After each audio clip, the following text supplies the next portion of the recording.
Hey everybody. So it's been quite a while since this article came out, but I've been wanting to talk about it and just kind of share my thoughts overall.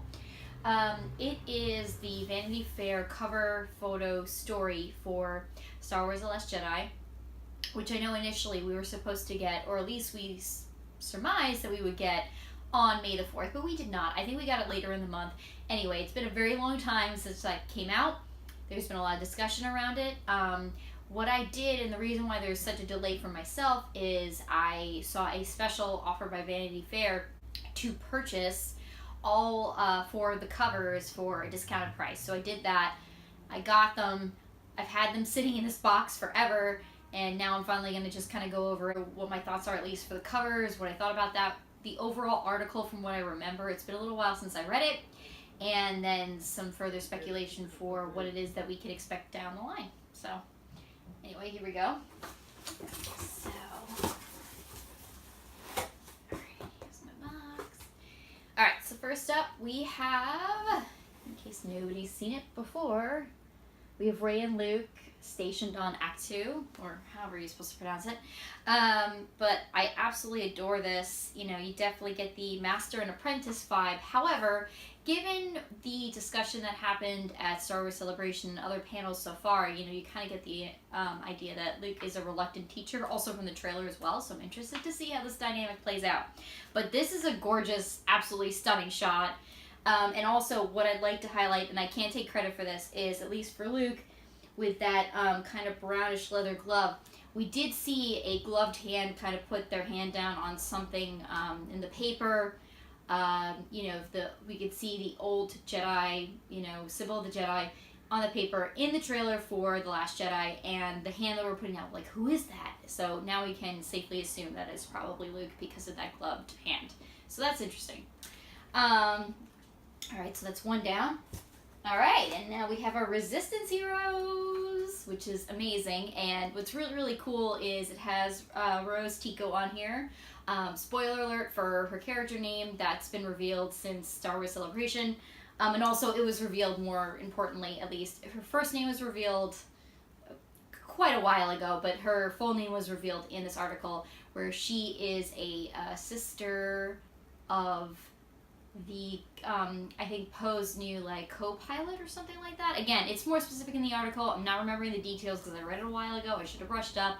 But they're sisters, and she is a maintenance worker who takes up with Finn. So we'll see where that goes. I have a feeling, you know, we got a little bit discussion here, and some of the photos showed it. They'll go to the quote-unquote Las Vegas of the galaxy, which is now called Canto Bight. Now we know that's what it's called. That's the title it was given here, the kind of casino feel. And Ryan Johnson explains in the article how he's like, you know, I want to see what it would be like for rich assholes in this galaxy. And I was like, yes, I love this idea. The photographs are really stunning, and it has all sorts of, like, upper class, high end.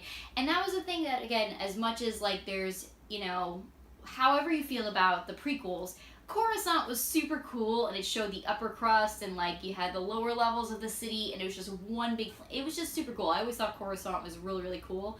So it just kind of reminded me of, like, the upper echelon of the society in this galaxy and what that might look like, and just seeing that class difference, and I thought that was super cool. But that being said, it's good to see our friends back in action, and I think it's, you know, very nice. Hang on, what is it? Oh, and BB-8 is down here. I was like, wait, is he on the corner? Here he is. It's right there. But anyway, this is super cool. All right. Yes. So the villains. This is amazing. I love this photograph. Everybody just looks super pissed and mean, and that's perfect. Which, again, it's a perfect kind of photo for, like, classic photo for the villains. But what I love about it is that all of those rumors that we heard about Kylo Ren's, the change to the costume, which is not as drastic as I thought. I read it was going on and making a comparison to, like, Luke's all black from Return of the Jedi, which I thought, oh, that's kind of cool. The ambiguous nature, light side, dark side.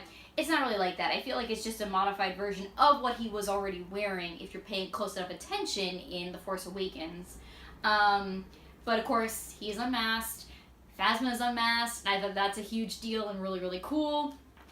I'm not gonna lie, I kind of have a little fantasy that she's actually an undercover spy for the Resistance and that she pledges alliance to Leia.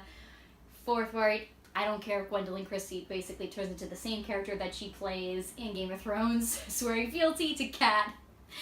I don't care. I'm fine with her becoming Brianna Tarth in this scenario, but I don't know if that's going to happen.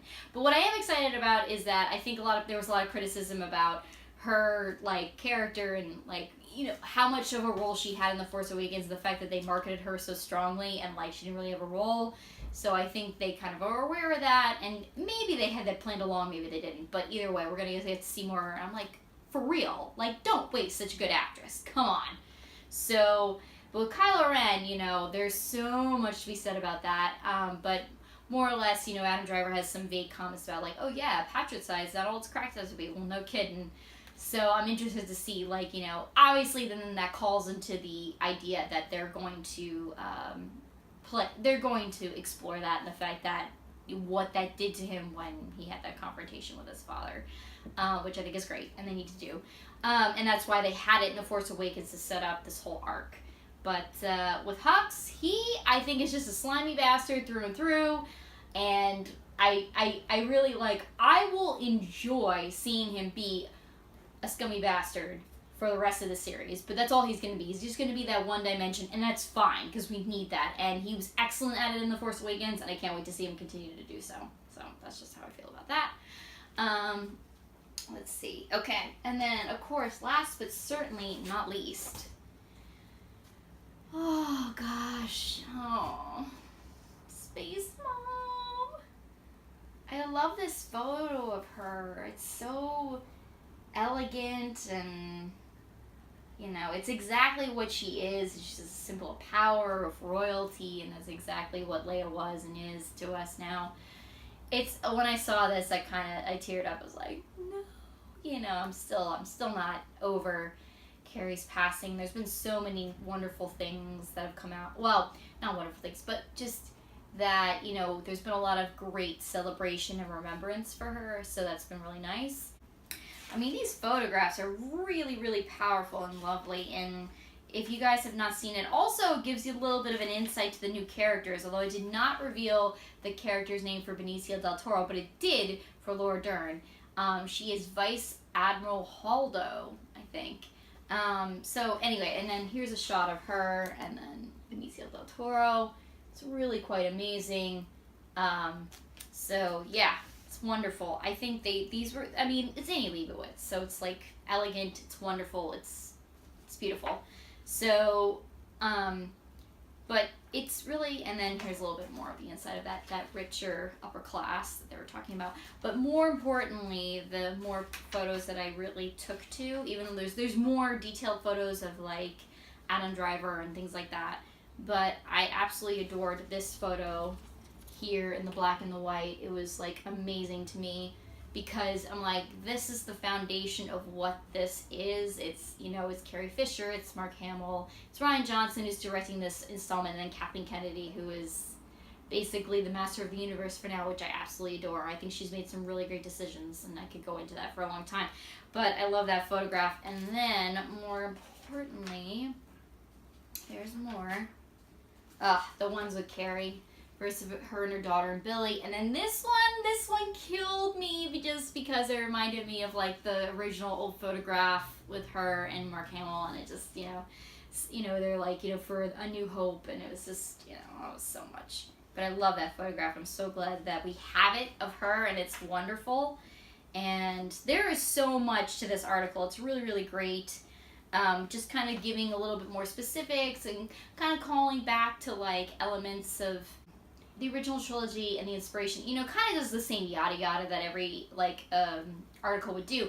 But the highlights for me were talking about a little bit of like Rian Johnson's comments about the new characters, the new settings, just a few little tidbits here, and then when they focused on Carrie, how much she was like so supportive of everybody, and she was always like she literally was the great eccentric mom to everybody, in the sense of like, you know, for John Boyega when he got that criticism of being in the role in the first place, which was terrible, and everybody loves him, But she was just like, so what? You know, who cares? You're like, you're you and you're here and that's it. And, you know, supporting him and, you know, helping. Again, I think Carrie really found a difficulty and she lost herself to the character, and it was difficult for her to deal with that amount of fame, and her offering what she could to Daisy really to be like, listen, you be you, and that's the most important thing. And, you know, Daisy commented how that was really helpful to her. You know, it's like, I'm definitely paraphrasing here, for lack of a better word, but those are the things that stuck out to me. That, and also, ultimately, and this is what I'm going to end with, that there is a moment, there's so much good stuff in the article. I'm sure it's been picked apart, and it's been picked apart. But anyway, the big thing for me, though, that I kept holding on to that I wanted to comment on is that in the article, Rian Johnson said that while Luke has been, like, kind of exiled on this planet, he has had some companions with him, and he said, and he made a joke that they're not Ewoks. But I immediately went like, they're not Ewoks. Force ghosts. I mean, wouldn't that make sense? Or at the very least, if you think about it, if you want to tie into the information that we know that's been introduced to us through Star Wars Rebels and Force wielders like the Bendu, where they're just parts of the Force and representatives of the Force, doesn't matter what side. But I really think when he said he's had company with him, I think he means Force ghosts of Obi-Wan and Anakin and probably Yoda as well, when he said he's had company. I mean, he's supposed to be in the first Jedi temple. You know, it's ancient, it's old. The religion is there. That's why he's been there, and who knows, well, we're going to find out what he's been doing there. But, and then more importantly, just on a logistic scale of, like, you know, publicity and what they've been doing, I don't think it's a mistake it's not a mistake. I think it's very on purpose that they invited Hayden Christensen to be at Star Wars Celebration recently, just to kind of get him back into the, you know, the light, get him reacclimated, get the audience reacclimated with him. And I don't think it's any mistake also that this coming weekend is D23, which is Disney's Expo, and I feel very, very confident that we are going to get an announcement about an Obi-Wan Kenobi solo movie as far as a Star Wars story spin-off / installment. So, with that being said, I think knowing that we're going to have Hayden Christensen and Ewan McGregor kind of in the limelight, in the spotlight again, you know, they're going to be talking about them, we're going to be introducing them, I think that it's very, very likely then therefore we will be seeing them in Episode 8 as Force Ghosts. But that's just speculation. A lot of people have thought that, but a lot of people haven't. So let me know what you guys think. And I think that's about it for this video. And that's it. Bye! Hey guys, so as it turns out, there was one more component of my package from Vanity Fair, which included a poster of all 4 of the commemorative covers for The Last Jedi Vanity Fair article. So here I am unfurling that right here with the help of Wicket and Paploo. There it goes, and there it is. It's kind of hard to show in the whole frame, so I apologize about that, but you guys get the idea. It's all 4 of the covers just kind of lined up together, so it's kind of nice. And it was done on very, very lovely paper, I might add.